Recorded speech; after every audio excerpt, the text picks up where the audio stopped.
Hello नमस्कार दोस्तों, मैं ऋषभ आपके चैनल एजुकेशन फॉर ऑल में एक बार फिर से आपका स्वागत करता हूं। आज हम लोग जो बिहार एसएससी के लिए स्पेशल जो है वो जीके का क्लास कर रहे थे, उसका मैं अगला पार्ट जो है लेकर के आ गया हूं। यह जो है मॉडल प्रैक्टिस सेट 4 है। इससे पहले मैंने 3 प्रैक्टिस सेट और 2 जो है वो प्रीवियस ईयर क्वेश्चन जो है वो मैंने करवाया है। अगर आपने उसको नहीं देखा है तो आप प्लेलिस्ट में जा करके देख सकते हैं। मैं जो है इस जीके की क्लास में 50 इंपॉर्टेंट एक्सप्लेनेशन के साथ क्वेश्चन आंसर जो है वो करवाता हूँ, जो कि आपके आने वाले जो बिहार एसएससी 10+2 है उसके लिए अति महत्वपूर्ण होगा।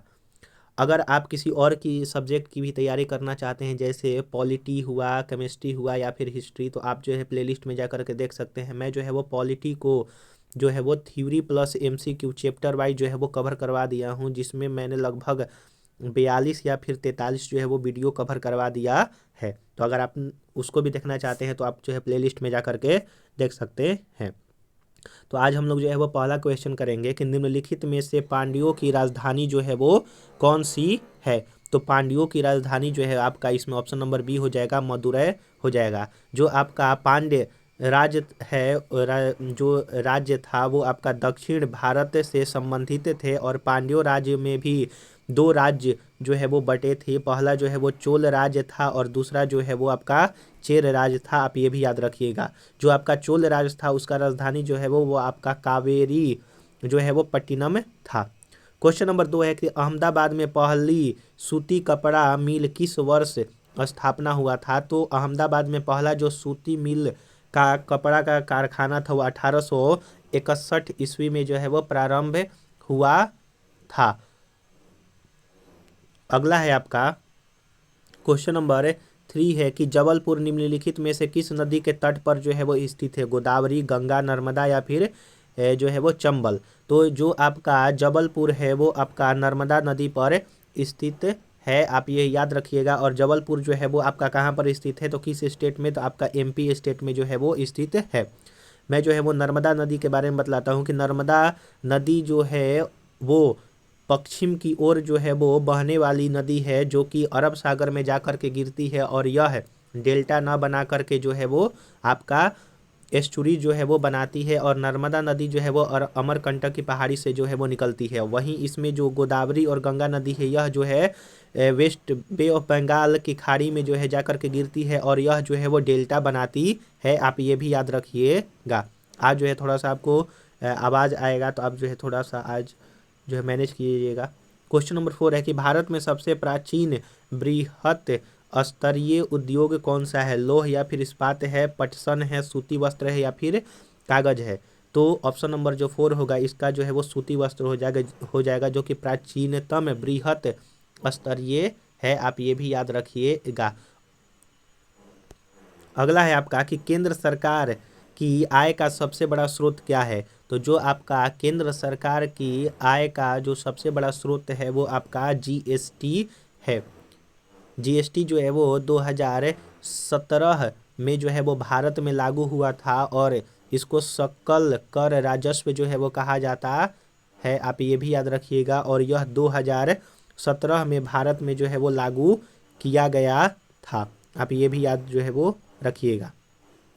अगला है क्वेश्चन नंबर 6 कि भारतीय रेड क्रॉस सोसाइटी का स्थापना कब हुआ था। तो भारतीय रेड क्रॉस सोसाइटी का स्थापना जो है वो आपका 1920 में हुआ था, और यह जो है अंतर्राष्ट्रीय रेड क्रॉस जो है वो सोसाइटी से संबंधित है। आप ये भी याद रखिएगा। अगला क्वेश्चन है आपका कि शिव समुद्रम जलप्रपात किस नदी पर स्थित है। तो शिव समुद्रम जलप्रपात जो है वो आपका कावेरी नदी पर स्थित है। शिव समुद्रम जलप्रपात जो है वो आपका कावेरी नदी पर स्थित है। आप ये याद रखिएगा। अगला क्वेश्चन है क्वेश्चन नंबर 8 है कि स्वतंत्र भारत के प्रथम राष्ट्रपति कौन थे। माफ कीजिए, कहाँ से थे। तो स्वतंत्र भारत के प्रथम जो राष्ट्रपति थे वो आपके बिहार से संबंधित है, और वो कौन थे, तो डॉक्टर राजेंद्र प्रसाद जो है वो आपके प्रथम राष्ट्रपति थे। और इनका जो कार्यकाल था वो लगभग 12 वर्ष तक जो है वो था। सबसे लंबा कार्यकाल राष्ट्रपति के रूप में जो है वो राजेंद्र प्रसाद का ही था। और राजेंद्र प्रसाद जो है वो आपके जब संविधान सभा बना था तो उसके जो है वो अस्थाई रूप से अध्यक्ष जो है वो बने थे, आप ये भी याद रखिएगा। क्वेश्चन नंबर 9 है कि राष्ट्रीय राजमार्गों की सर्वाधिक लंबाई किस राज्य में स्थित है। तो जो आपका राष्ट्रीय राजमार्ग है उसकी सबसे जो सर्वाधिक जो आपका लंबाई है वो महाराष्ट्र राज्य में है, और फिर उसके बाद जो है वो उत्तर प्रदेश में है। तो ऑप्शन नंबर सी जो है इसका सही आंसर हो जाएगा। क्वेश्चन नंबर 10 है कि विश्व उपभोक्ता अधिकार दिवस कब मनाया जाता है। तो विश्व उपभोक्ता अधिकार दिवस जो है वो 15 मार्च को मनाया जाता है, आप ये जो है ये याद रखिएगा। 15 मार्च को जो है वो विश्व उपभोक्ता दिवस मनाया जाता है। अगला है 11 नंबर क्वेश्चन कि सार्क की स्थापना कब हुआ था। तो सार्क की स्थापना जो है वो आपका 1985 में हुआ था, और इसका जो सार्क का फुल फॉर्म है वो दक्षिण एशियाई क्षेत्रीय सहयोग संघ है, और इसमें जो है वो आपके 8 दक्षिण जो है वो आपके सदस्य हुआ करते थे, लेकिन जो है वो नया जो है वो सार्क का सदस्य जो है वो अभी फिलहाल जो है वो बना है, आप ये भी याद रखिएगा। आप जो है कमेंट में बताइएगा कि जो 9वां सदस्य बना है सार्क का वो कौन सा देश है। अगर आपको वीडियो पसंद आ रहा होगा तो वीडियो को लाइक कीजिएगा, अपने दोस्तों में शेयर कीजिएगा, और चैनल को सब्सक्राइब नहीं किए हैं तो चैनल को सब्सक्राइब भी कर दीजिएगा। अगर आप किसी और टॉपिक से रिलेटेड वीडियो चाहते हैं तो आप जो है कमेंट में बताइएगा। और आप जैसे पॉलिटी हुआ, आप उसका अगर तैयारी करना चाहते हैं तो आप प्लेलिस्ट में जाकर के जो है वो देख सकते हैं। उसका मैंने चैप्टर वाइज थ्योरी और MCQ दोनों कवर करवाया हूँ। क्वेश्चन नंबर 12 है कि अशोक के शासनकाल में बौद्ध सभा किस नगर में आयोजित किया गया था। मगध में, पाटलिपुत्रा में, समस्तीपुर में, या फिर राजगृह में। तो जो आपका अशोक था तो उस समय जो है वो पाटलिपुत्र में जो है वो बौद्ध संगति का आयोजन हुआ था, और अशोक के समय में तृतीया बौद्ध संगति का आयोजन हुआ था। पहला जो है वो राजगीर में हुआ था, आप ये भी याद रखिएगा। और चौथा जो है वो कुंडल वन कश्मीर में जो है वो हुआ था बिंदुसार के समय में। आप जो है वो कमेंट में बताइएगा कि जो दूसरा बौद्ध संगति हुआ था वो किस वर्ष और किसके शासनकाल में हुआ था। क्वेश्चन नंबर 13 है कि शुंग वंश के बाद किस वंश ने भारत पर राज किया था। तो शुंग वंश के बाद जो है आपका कौरव वंश ने भारत पर जो है वो राज किया था। जो गुप्त वंश है चंद्रगुप्त, इसके जो है वो संस्थापक माने जाते हैं, आप ये भी याद रखिएगा। क्वेश्चन नंबर 14 है कि कुमार संभवम महाकाव्य किस कवि ने लिखा है। तो कुमार संभवम जो महाकाव्य है वो आपका कालिदास ने जो है वो लिखा है, आप ये भी याद रखिएगा। क्वेश्चन नंबर 15 है कि कौटिल्य के अर्थशास्त्र में किस पहलू पर प्रकाश डाला है। तो जो आपका कौटिल्य का अर्थशास्त्र है वो आपका राजनीतिक नीतियों पर जो है वो पहलू पर जो है वो आपका प्रकाश डाला गया है। कौटिल्य को जो ही विष्णुगुप्त जो है वो कहा जाता है, आप ये भी याद रखिएगा। क्वेश्चन नंबर 16 है कि तैमूर के आक्रमण के बाद भारत में किस वंश का राज स्थापित हुआ था। तो जब तैमूर ने आक्रमण किया था फिर उसके बाद जो है वो आपका सैयद वंश का जो है वो स्थापना हुआ था। लोदी वंश जो है वो दिल्ली सल्तनत का सबसे लास्ट का जो है वो वंश कहा जाता है। तुगलक वंश ने जो है वो सबसे ज़्यादा दिल्ली सल्तनत पर जो है वो राज किया था। खिलजी वंश जो है मात्र 30 वर्ष जो है राज किया था 1290 से आपका 1316 ईस्वी में। और सबसे खिलजी वंश का प्रतापी राजा जो है वो आपका कौन था। तो आप जो है इसको कमेंट में ज़रूर से ज़रूर बतलाइएगा। तो इसका ऑप्शन नंबर जो है वो बी सही हो जाएगा। सैयद वंश जो कि 1414 से लेकर के 1400 जो है आपका 49 तक जो है 51 से 49 तक जो है वो राज किए थे। क्वेश्चन नंबर 17 है कि निम्नलिखित में से किस सुल्तान के दरबार में सबसे अधिक गुलाम थे। बलबन के, अलाउद्दीन खिलजी के, या फिर मोहम्मद बिन तुगलक, या फिर फिरोज शाह तुगलक।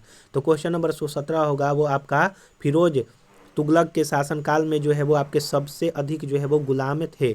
बलबन जो है वो गुलाम वंश से संबंधित था, और गुलाम वंश का जो आपका संस्थापक था वो कुतुबुद्दीन ऐबक था, जिसने स्थापना 1200 जो है 6 ईस्वी में किया था, और 1290 ईस्वी तक जो है वो गुलाम वंश का राज चला था। बलबन ने जो है वो लौह एवं रक्त की नीति जो है वो अपनाया था। अलाउद्दीन खिलजी ने जो है वो बाजार नियंत्रण प्रणाली अपनाया। जो आपका घोड़े को का दागने का जो प्रथा था, घोड़े को दागने का प्रथा उसने जो है वो अलाउद्दीन खिलजी ने स्टार्ट किया था। मुखौटा जो है वो आपका अलाउद्दीन खिलजी ने जो है वो स्टार्ट किया था। मोहम्मद बिन तुगलक जो है वो दिल्ली सल्तनत का सबसे जो कह सकते हैं कि विद्वान और मूर्ख जो है वो शासक था, क्योंकि यह पढ़ा लिखा बहुत था लेकिन इसकी नीतियों के कारण लोग जो है इसको मूर्ख जो है वो शासक कहा जाता है। मोहम्मद बिन तुगलक जो है इसका शासनकाल जो है आपका 1325 से आपका 1351 ईस्वी तक था, और इसी ने अपनी जो है राजधानी दिल्ली से जो है वो आपका दौलता बाद जो है वो माफ़ कीजिएगा देवगिरी जो है वो स्थानांतरित किया था। आप ये भी याद रखिएगा। अगर आपको इतना सारा इन्फॉर्मेशन जो है वो अच्छा लगा होगा तो उसी के लिए एक लाइक कीजिए, शेयर कीजिए, और चैनल को सब्सक्राइब नहीं किए हैं तो चैनल को सब्सक्राइब भी कर लिया कीजिए।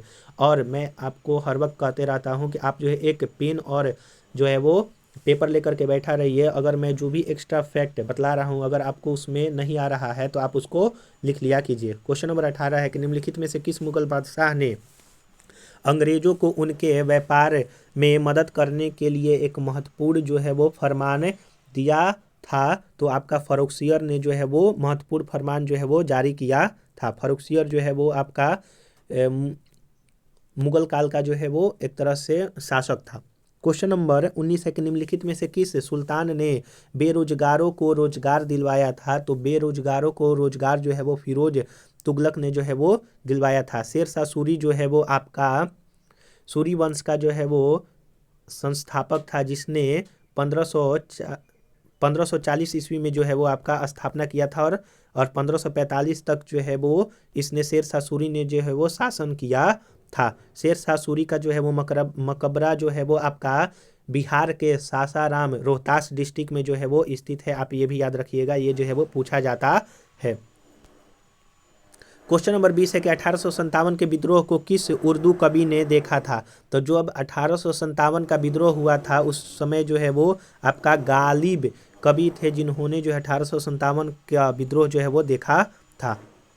अगला क्वेश्चन है क्वेश्चन नंबर 21 कि निम्नलिखित में से कौन 1857 के विद्रोह में अंग्रेजों का सबसे कट्टर दुश्मन था? तो अंग्रेजों का सबसे कट्टर दुश्मन 1857 में मौलवी अहमदुल्ला शाह थे।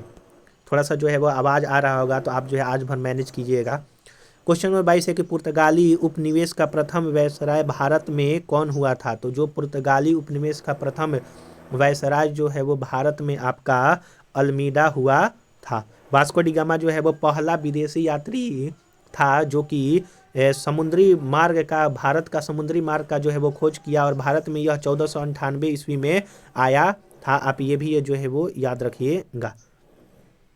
क्वेश्चन नंबर 23 है कि इलाहाबाद की संधि के बाद रॉबर्ट क्लाइव ने मुर्शिदाबाद का उप दीवान किसे बनाया था? तो जब इलाहाबाद की संधि हुआ था तो मुर्शिदाबाद का उप दीवान जो है वो रॉबर्ट क्लाइव ने आपका मोहम्मद रजा खान को जो है वो बतलाया था। इलाहाबाद की संधि जो है वो आपका 1665 ईस्वी में हुआ था। दो जो है वो संधियाँ इलाहाबाद की संधि हुई थी, किसके कारण हुआ था? तो जो बक्सर का युद्ध हुआ था 22 अक्टूबर जो है वो 22 अक्टूबर 22 अक्टूबर 1664 ईस्वी में जब बक्सर का युद्ध हुआ था उसमें जो है वो भारत की एक तरह से हार हुई थी और ब्रिटिशर्स की जीत हुई थी। तो उसके बाद ही 1665 में इलाहाबाद की जो है वो दो संधियाँ हुआ था। तो इसका ऑप्शन नंबर जो है वो का ए आंसर सही हो जाएगा।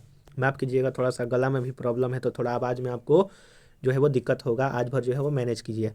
क्वेश्चन नंबर 24 है कि निम्नलिखित में से कौन सा आयोग 1857 के विद्रोह दमन के बाद भारतीय फौज के नव संगठन से संबंधित है? तो क्वेश्चन नंबर जो है आपका 24 वो आपका पब्लिक सर्विस आयोग हो जाएगा। तो 1857 का के विद्रोह दमन के बाद भारतीय फौज में नव संगठन जो है वो पब्लिक सर्विस आयोग था। क्वेश्चन नंबर 25 है कि निम्नलिखित में से कौन सा नेता कांग्रेस के गरम दल से संबंधित थे? तो जो आपके गरम दल से संबंधित है वो आपका अरविंद घोष थे। दादा भाई नौरोजी, एस.एन. बनर्जी और जी.के. गोखले जो है आपका नरम दल से संबंधित है। वहीं जिसको लाल बाल पाल कहा जाता है, लाला लाजपत राय, बाल गंगाधर तिलक और अरविंद घोष जैसे जो है वो नेता थे, आपके गरम दल के जो है वो नेता थे। और गरम दल और नरम दल जो है वो आपका 1907 में सूरत अधिवेशन जब हुआ था उस समय जो है वो दोनों बट गए थे, और दोनों का जो मिलन हुआ वो आपका 1916 के लखनऊ अधिवेशन में हुआ था। और फिर 1918 में जो आपका स्पेशल अधिवेशन हुआ था उसमें जो है वो फिर से गर्म दल और नरम दल जो है वो बट गए थे, आप ये भी याद रखिएगा।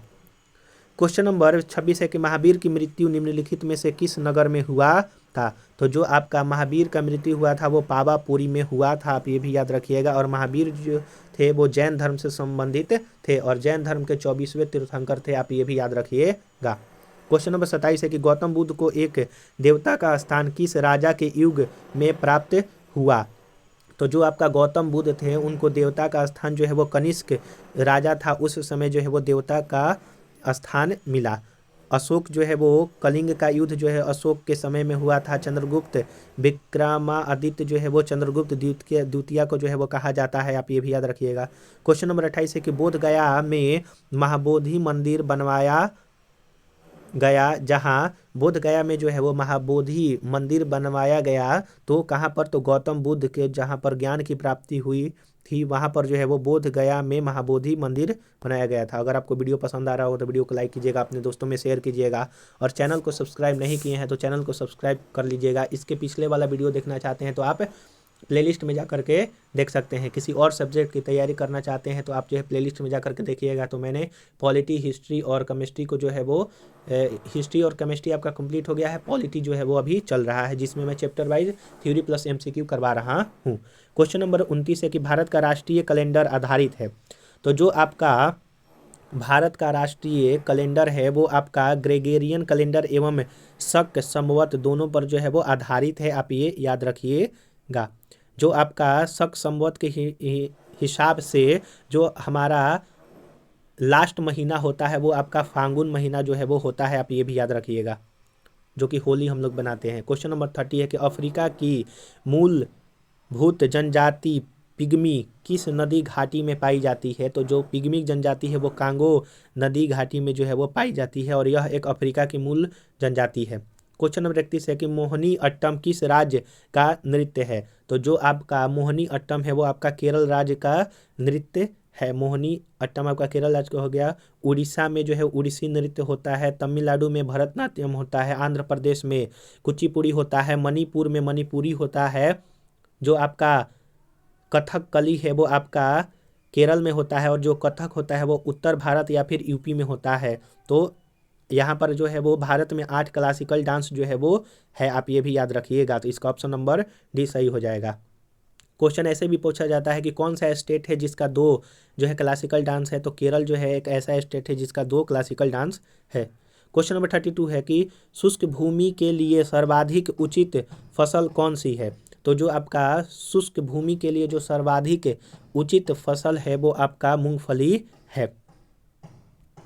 अगला है क्वेश्चन नंबर 33 कि पृथ्वी परिभ्रमण करती हुई प्रति मिनट करीब करीब कितनी दूरी तक तय कर लेती है। तो वो आपका 28 किलोमीटर जो है आंसर हो जाएगा। 34 नंबर क्वेश्चन है कि विश्व की सबसे ऊंची चोटी किस प्रकार के पर्वत में पाई जाती है। तो जो विश्व की सबसे ऊंची चोटी है वो किस प्रकार की पर्वत में पाई जाती है। तो नवीन मोड़दार पर्वत। और जो विश्व की सबसे ऊंची चोटी है वो आपका माउंट एवरेस्ट है, जो कि हिमालय की एक सबसे ऊंची चोटी है और हिमालय जो है एक नवीन मोड़दार पर्वत है। और विश्व की जो सबसे ऊंची चोटी है माउंट एवरेस्ट वो नेपाल कंट्री में जो है वो स्थित है, आप ये भी याद रखिएगा। आप जो उसका जो है वो कमेंट में आंसर बताइएगा कि उसकी ऊंचाई कितनी है। क्वेश्चन नंबर 35 है कि भारतीय प्रमाणिक समय IST एवं GMT ग्रीनविच मध्य टाइम के अंतर कितना पाया जाता है। तो जो आपका IST है वो GMT से 5.5 घंटा जो है वो आगे है, आप ये याद रखिएगा। क्वेश्चन नंबर 36 है कि भारत के कुल भौगोलिक क्षेत्र में वन क्षेत्र का क्या प्रतिशत है। तो जो आपका भारत में कुल भौगोलिक क्षेत्र है उसमें वन का जो क्षेत्र है वो 21.71% है, जो कि अगर ऑफिशियली डाटा माना जाए तो वहाँ पर लगभग 33% के आसपास जो है वो भारत का जितना भी भूमि है उसका 33% पर जो है वो आपका वन होना चाहिए, लेकिन फिलहाल कितना है 21.71%, आप ये भी याद रखिएगा। क्वेश्चन नंबर 37 है कि भाखड़ा नांगल बांध किस नदी के ऊपर बनाया गया है? तो जो आपका भाखड़ा नांगल बांध है वो सतलज नदी पर जो है वो बनाया गया है। सतलज नदी जो है वो सिंधु नदी की एक सहायक नदी है। रावी भी है, चेनाब भी है, आप ये भी याद रखिएगा। तो ऑप्शन नंबर डी इसका सही आंसर हो जाएगा। क्वेश्चन नंबर 38 है कि असम कुल मिलाकर कितने राज्य एवं केंद्र शासित क्षेत्रों से घिरा हुआ है? तो जो आपका असम है वो कितने राज्य और केंद्र शासित प्रदेशों से घिरा हुआ है? तो 38 का जो है वो आपका आंसर हो जाएगा बी नंबर, जो है वो 7 राज्य या फिर केंद्र शासित प्रदेश से जो है वो घिरा हुआ है। मैं जो है इसमें आपको एक तरह से बतलाता। अगला है क्वेश्चन, माफ कीजिएगा, अगला है 39 नंबर की लक्षद्वीप में कितने द्वीप समूह है? तो जो आपका लक्षद्वीप है उसमें जो है आपके कितने द्वीप समूह है? तो इसमें जो है वो 36 द्वीप समूह है, आप ये भी याद रखिएगा। क्वेश्चन नंबर 40 है कि भारत में सर्वाधिक गेहूं उत्पादक राज्य कौन सा है? तो भारत में जो सबसे ज़्यादा गेहूं उत्पादक राज्य जो है वो आपका उत्तर प्रदेश है, लेकिन अगर प्रति क्विंटल कहेगा तो वो आपका पंजाब राज्य हो जाएगा। सबसे ज़्यादा चावल जो है वो आपका पश्चिम बंगाल में होता है, आप ये भी याद रखिएगा। गन्ना भी सबसे ज़्यादा उत्तर प्रदेश में ही होता है।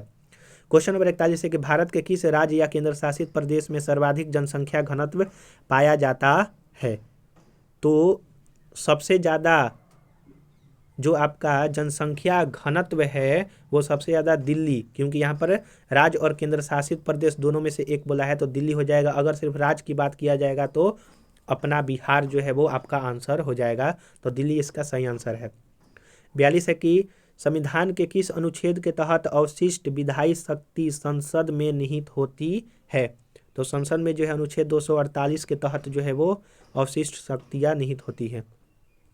43 नंबर क्वेश्चन है कि राज्यसभा का सभापति कौन होता है? तो उप राष्ट्रपति जो है राज्यसभा का सभापति होता है। और अभी फिलहाल जो मैं पॉलिटी में जो है उपराष्ट्रपति का मैंने जो है वो 2 लेक्चर किया है, जिसमें मैंने एक थ्योरी किया है और एक में जो है आपका MCQ करवाया है। तो आप जो है और अच्छी तरह से उपराष्ट्रपति के बारे में पढ़ना चाहते हैं तो आप जो है प्लेलिस्ट में जा करके देख सकते हैं। क्वेश्चन नंबर 44 है कि भारतीय राजनीति व्यवस्था में इनमें से कौन सर्वोच्च है? तो भारतीय राजनीतिक व्यवस्था में निम्नलिखित में से जो है आपका संविधान सबसे ऊपर है, आप ये याद रखिएगा। 45 नंबर क्वेश्चन है कि भारतीय राजनीतिक व्यवस्था में कार्यपालिका फिल ब्लैंक्स के अधीन रहकर कार्य करती है। तो जो आपका कार्यपालिका है वो आपका विधान पालिका के अधीन रह करके जो है वो कार्य करती है। 46 नंबर क्वेश्चन है कि राजनीतिक शब्दावली में शून्यकाल का अर्थ क्या है? तो जो राजनीतिक शब्दावली है उसमें शून्यकाल का प्रश्नकाल के तत्काल बाद का समय, यानी कि जो प्रश्नकाल जब खत्म होता है उसके तुरंत बाद का समय को शून्यकाल कहा जाता है। 47 नंबर क्वेश्चन के 42वां संविधान संशोधन के 10 आचार आदेशों को किस नाम से जो है वो जाना जाता है? मौलिक अधिकार, कर्तव्य, पंचायती राज सिद्धांत या फिर राज्य के नीति निर्देशक तत्व। तो 47 का जो आंसर हो जाएगा वो मौलिक कर्तव्य हो जाएगा। सरदार स्वर्ण समिति की अनुशंसा पर 42वां संविधान संशोधन 1976 के तहत जोड़ा गया था। मौलिक अधिकार जो है आपका भाग 3 में है, आप ये भी याद रखिएगा। हाँ, तो मैं क्या बतला रहा था, मौलिक अधिकार जो है वो भाग 3 में है। मौलिक कर्तव्य आर्टिकल 51A में है। फिर उसके बाद राज्य के नीति निर्देशक तत्व जो है वो आर्टिकल आपका 36 से जो है वो 51 तक है, आप ये भी याद रखिएगा, जिसको DPS भी कहा जाता है, आयरलैंड से लिया गया था। 48 नंबर क्वेश्चन है कि राज्य सरकार का कार्यकारी अध्यक्ष या फिर प्रमुख जो है वो कौन होता है? तो राज्य सरकार का जो आपका कार्यकारी अध्यक्ष होता है वो आपका राज्यपाल होता है और केंद्र में जो है वो राष्ट्रपति होते हैं। 49 नंबर क्वेश्चन है कि कानूनी विषयों पर राज्य सरकार को कौन परामर्श जो है वो देता है? तो कानूनी विषयों पर राज्य सरकार को एडवोकेट जनरल जो है वो जो है सलाह देता है। महान्यायवादी जो है आपका, जिसको अटॉर्नी जनरल कहा जाता है, वो केंद्र सरकार को जो है वो कानूनी विषय पर जो है वो सलाह देता है, आप ये भी याद रखिएगा। क्वेश्चन नंबर लास्ट है कि भारत में निम्नलिखित में से किसके अंतर्गत पंचायती राज प्रणाली की व्यवस्था की गई है? तो पंचायती राज जो प्रणाली है वो आपका राज्य के नीति निर्देशक तत्व के अंतर्गत जो है वो आता है और यह ग्राम पंचायत से संबंधित जो है वो आर्टिकल 40 में जो है वो बतलाया गया है। आप ये भी याद रखिएगा। तो हम लोगों ने यहाँ पर जो है वो 50 क्वेश्चन आज भी टोटल किए। तो इसका जो है वो 6 पार्ट जो है वो कवर हो चुका है। अगर आपने अभी तक पीछे वाला पार्ट नहीं किया है तो आप प्लेलिस्ट में जा करके देख सकते हैं, या फिर मैं उसका जो है डिस्क्रिप्शन में लिंक दे दूंगा। आप जो है इसको शेयर कीजिए, लाइक कीजिए, और अभी तक आपने चैनल को सब्सक्राइब नहीं किया है तो चैनल को सब्सक्राइब भी कर दिया कीजिए, क्योंकि वीडियो बनाने में बहुत ज़्यादा जो है वो मेहनत लगता है, कंटेंट बनाने में मेहनत लगता है। तो अगर आपका कोई दोस्त जो है वो मित्र, यार, सखा, बंधु कोई तैयारी कर रहा है तो उसको जो है आप ज़रूर से ज़रूर शेयर कीजिएगा। चलिए हम लोग जो है अगले वीडियो में मिलेंगे, तब तक के लिए नमस्कार।